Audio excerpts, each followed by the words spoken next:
Hello friends, मैं हूं यावर ज़फ़र और आज हम बात करेंगे महाराष्ट्र बोर्ड क्लास 12th का फर्स्ट चैप्टर ऑफ इंग्लिश जिसका नाम है एस्ट्रोलॉजर्स डे। चलिए बात करते हैं राइटर के बारे में। तो इस चैप्टर को लिखा है फेमस इंडियन इंग्लिश राइटर जिनका नाम है आर के नारायण। आर के नारायण का पूरा नाम था रासीपुरम कृष्णस्वामी अय्यर नारायण स्वामी, जो कि एक फेमस इंडियन इंग्लिश राइटर है। उन्होंने 14 नॉवेल्स लिखी है, 5 वॉल्यूम्स ऑफ शॉर्ट स्टोरीज़ लिखे हैं और मुख्तलिफ ट्रैवलॉग्स यानी सफ़रनामे भी लिखे हैं। उन्होंने इमेजिनरी टाउन मालगुड़ी की भी तख्लीक की है। नारायण स्वामी के चंद इम्पॉर्टेंट बुक्स हैं जिनमें Swami and friends, the bachelor of arts, the dark room, an astrologer's day and other stories, mister Sampath, the financial expert, waiting for the Mahatma, the guide और भी बहुत सारे काम उन्होंने लिखे हैं। उनकी फेमस नावल जिसका नाम था द गाइड, उसे साहित्य अकेडमी अवार्ड से भी नवाजा गया था 1961 में। तो दोस्तों, एस्ट्रोलॉजर्स डे का मतलब होता है एक नजूमी का अच्छा दिन, और इसमें एक ज्योतिष के अच्छे दिन के बारे में बताया गया है। कहानी की शुरुआत यूँ होती है कि उसने दोपहर के वक्त अपना बैग खोला और उसमें उसकी प्रोफेशनल चीज़ें जो थी, जिसमें 1 दर्जन कौड़ी शेल्स थे, एक चौकोर कपड़े का टुकड़ा था जिस पर कुछ चार्ट्स बने हुए थे, एक नोटबुक था और पल्मायरा राइटिंग का एक बंडल था। उसकी पेशानी मुक़द्दस राख की लकीरों से चमक रही थी और उसके दरमियान उसकी आँखें काफ़ी चमक रही थी, और ये नतीजा था लोगों को, उसके ग्राहकों को एक जैसा तलाश करने का, यानी कि वो ग्राहकों को मुसलसल तलाश करता रहता, जिसकी वजह से उसकी आँखों में एक अजब सी चमक पैदा हुई थी। लेकिन उसके मासूम ग्राहक उसे एक देवदूत या एक पैगंबराना रोशनी समझा करते थे। इसके अलावा उसने अपने सर पर एक भगवा रंग की पगड़ी पहनी हुई थी और ये सेटिंग हमेशा वो कायम रखता। लोग उसके अतराफ़ इस तरह से अट्रैक्ट होते जिस तरह से शहद की मक्खियाँ शहद के छत्ते के गिर्द या डहलिया की तनों पर जमा हो जाती है। और वो नजूमी एक बड़े से इमली के दरख्त के नीचे बैठा रहता जो टाउन हॉल रास्ते से होकर गुज़रता था। एक्चुअली ये रास्ता जो था वो बहुत सारी रीज़न्स की बेस पर काफ़ी महत्व, काफ़ी अहमियत रखता था।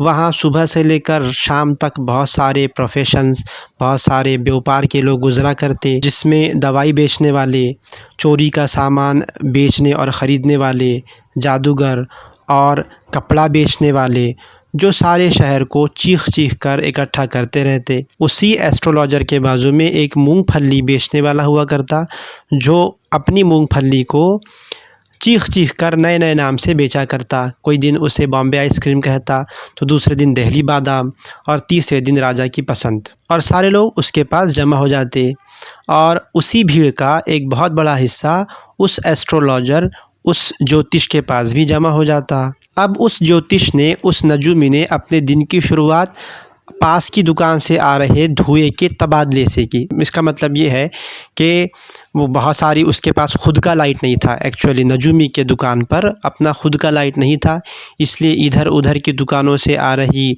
लाइट्स और उसमें धुआं, वो शेड होकर वो काफ़ी धुआं चमक रहा था। और ये माहौल उस नजूमी के लिए, उस ज्योतिष के लिए काफ़ी सूटेबल था।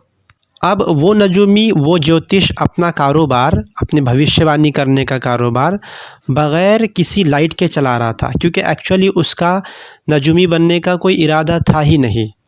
वो अपने मुस्तकबिल के बारे में और लोगों के मुस्तकबिल के बारे में बहुत ज़्यादा अनजान था। उसे ख़ुद के बारे में नहीं पता था, तो लोगों का मुस्तकबिल कैसे बताता।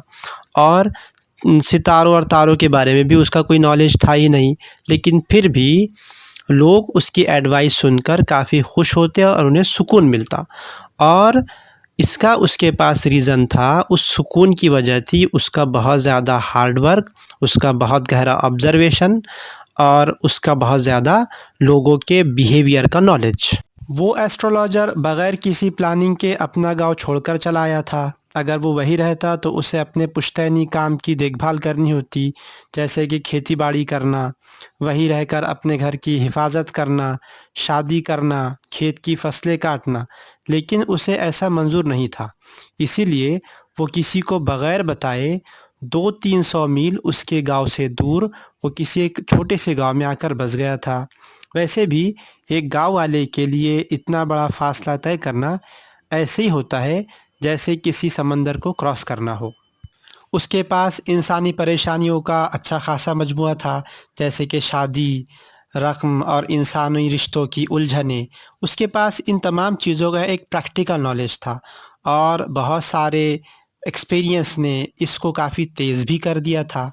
5 मिनट के अंदर ही वो समझ जाता था कि ख़राबी कहाँ है और वो पूछने वालों से सवाल के 3 पैसे चार्ज करता था और वो अपना मुँह जब तक नहीं खोलता तब तक सामने वाले ने कम से कम 10 मिनट तक बात ना की हो।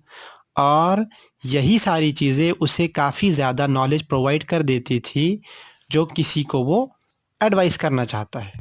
जब उसने अपने सामने वाले शख्स की हथेली को गौर से देखते हुए कहा, बहुत सारे कामों में आपको अपनी कोशिशों का पूरा पूरा फल नहीं मिल रहा है। 10 में से 9 लोग इस बात पर राज़ी हो जाते। या उसने ये सवाल किया कि आपके घर में कोई औरत है, हो सकता है वो आपकी दूर की रिश्तेदार भी हो सकती है, उससे आपके ताल्लुकात कुछ ठीक नहीं है। फिर वो अपने क्लाइंट की पर्सनैलिटी का एनालिसिस, उसका तज्ज़िया करना शुरू कर देता, जैसे कि आपकी ज़्यादातर परेशानी आपके मिजाज की वजह से है, वरना जहाँ शनि है, ज़ुहल, सैटर्न है, उसके साथ आपका निभा कैसे हो सकता है? आप अंदर से बहुत नर्म मिजाज है, लेकिन बाहर से आप बड़े सख्त नज़र आते हैं और इसी बात से लोग आपको पसंद भी करते हैं। और इस तरह की बातें कहकर वो लोगों को इत्मीनान दिला देता। अब शाम का वक्त हो रहा था। मूंगफली बेचने वाला जो था, उसने अपना फ़र्श झटका, धूल उड़ाई और घर जाने के लिए उठा। और ये उस ज्योतिष यानी नजूमी के लिए भी अपना दुकान बंद करने का वक्त था, क्योंकि उसके पास अपना खुद का तो लाइट था ही नहीं।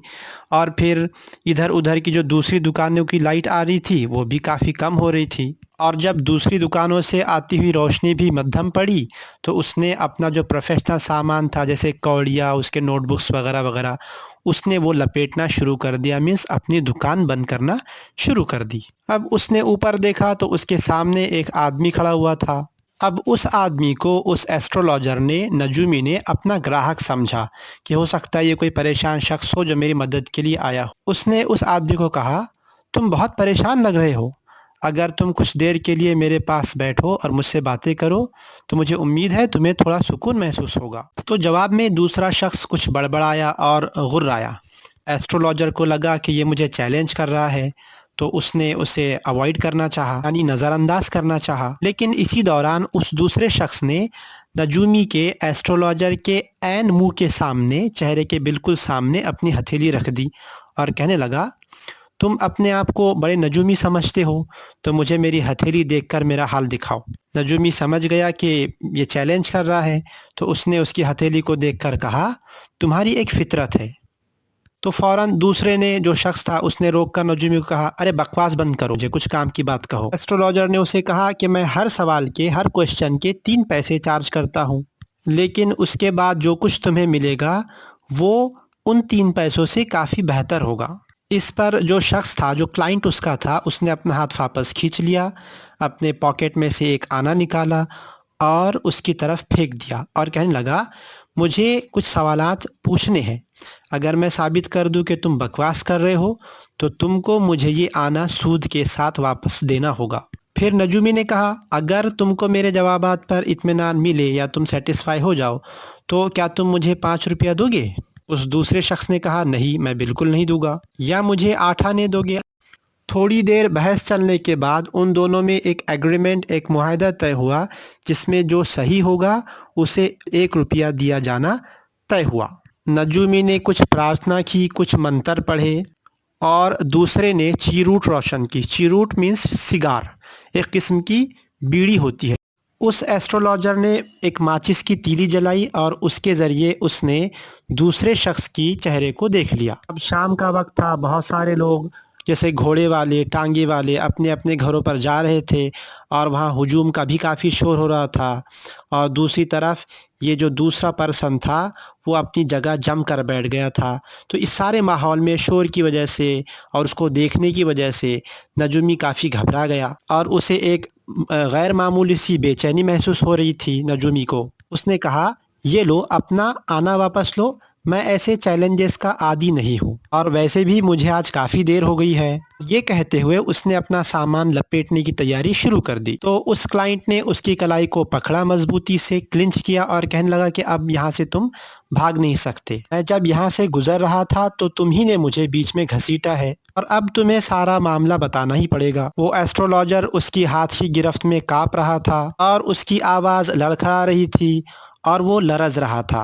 नजूमी ने कहा, मुझे आज के दिन जाने दो, मैं तुमसे कल बात करूँगा। तो उस दूसरे शख्स ने अपने आप पर उसे ज़ोर देते हुए कहा नजूमी को कि चैलेंज है चैलेंज, तुम्हें एक्सेप्ट करना पड़ेगा। फिर नजूमी ने अपनी बैठती हुई आवाज़ के साथ कार्रवाई शुरू की और कहने लगा, एक औरत है। तो दूसरे ने कहा बीच में कि बकवास बंद करो, मुझे ये सब कुछ नहीं चाहिए, मुझे सिर्फ इतना बताओ कि मैं अपनी मौजूदा तलाश में कामयाब होगा या नहीं, यानी मुझे जिस शख्स की तलाश है वो मुझे मिलेगा भी या नहीं। बस इस बात का जवाब दो और यहाँ से चले जाओ, वरना मैं तुम्हें सारे पैसे तुम्हारे पास के ले लूँगा और तुम्हें जाने नहीं दूँगा।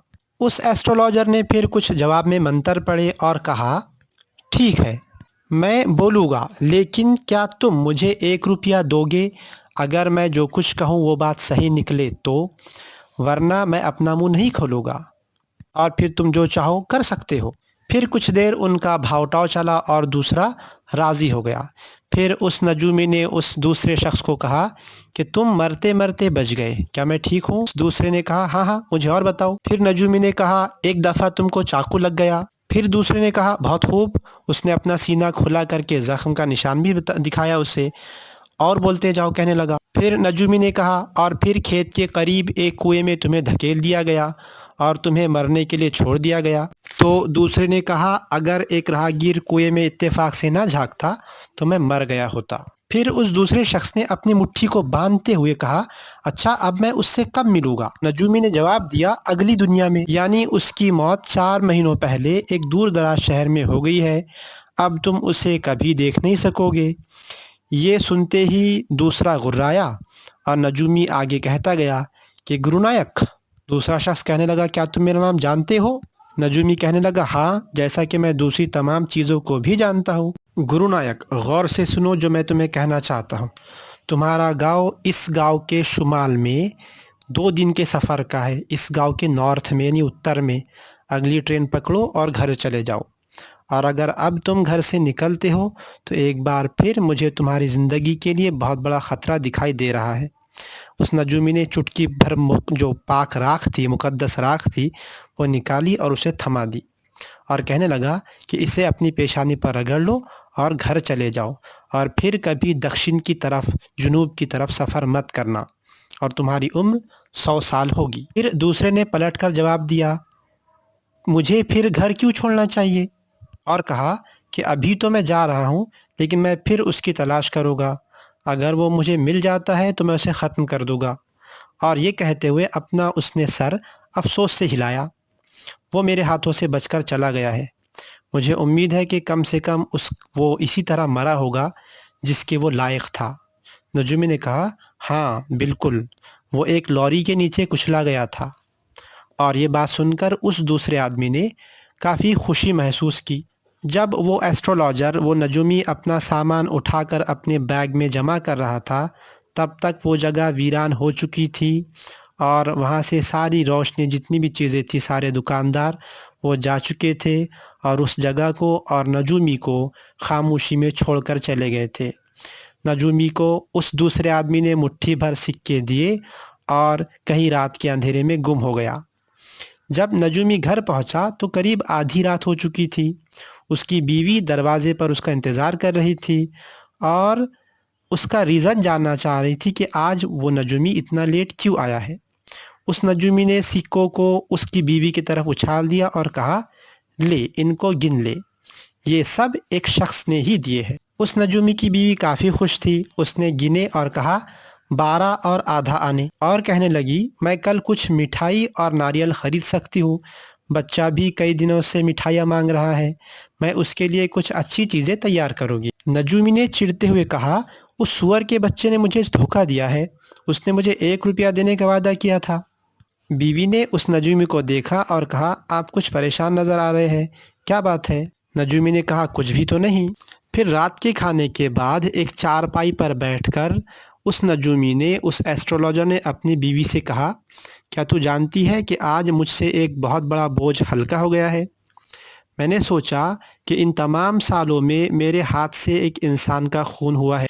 यही वजह थी कि मैं घर से भाग खड़ा हुआ और यहाँ आकर आबाद हुआ और तुझसे शादी की, लेकिन वो अब भी ज़िंदा है। नजूमी की बीवी ने सुनकर कहा, ओह, क्या तुमने उसे मारने की कोशिश की? तो नजूमी कहने लगा, हाँ, हमारे गांव में जब मैं एक छोटा शरीर नौजवान था, हमने एक दिन शराब पी ली, जुआ खेला और बुरी तरह एक दूसरे से लड़ पड़े। और उसने सोते हुए, उस नजूमी ने सोते हुए कहा, काफ़ी जमाई लेते हुए, लेकिन अब सब ये क्यों याद आ रहा है सोने के वक्त? और इसी के साथ यह कहानी ख़त्म हो जाती है। और इस कहानी का ख़ुलासा ये होता है कि जो वो अपने आप को एक गिल्टी फ़ील करता था, एक्चुअली वो गिल्टी था ही नहीं, और यही उसके लिए काफ़ी अच्छा दिन था। Thank you very much for listening, और हमारा चैनल आप ज़रूर सब्सक्राइब करें दूसरी और स्टोरीज़ के लिए।